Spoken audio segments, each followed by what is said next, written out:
চলে আসলাম বন্ধুরা দুপুরের রান্নার ভিডিও নিয়ে। তো আজকে আমি কি রান্না বান্না করেছি চলো তোমাদেরকে দেখিয়ে দিই।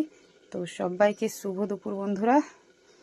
তো এই যে দেখো বন্ধুরা, সিম আলু বেগুন টমেটো দিয়ে ভাজা করেছি।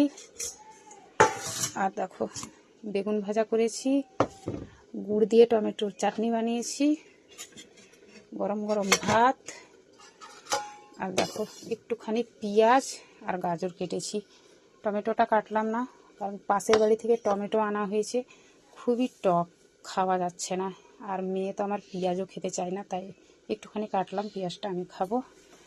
আর দেখো বন্ধুরা, লাস্টে একটুখানি মুসুরের ডাল বসিয়ে দিয়েছি। তখন ছেলে মেয়ে স্কুল থেকে আস্তে আস্তে ডালটাও আমার সিদ্ধ হয়ে যাবে। তো কীরকম লাগলো বন্ধুরা আমার আজ দুপুরের রান্না জানিয়ে দিবে। তো ঠিক আছে বন্ধুরা, এখনকার মতো ভিডিওটা এই পর্যন্তই। আবার পরের ভিডিওতে দেখা হবে। সবাইকে ধন্যবাদ, বাই।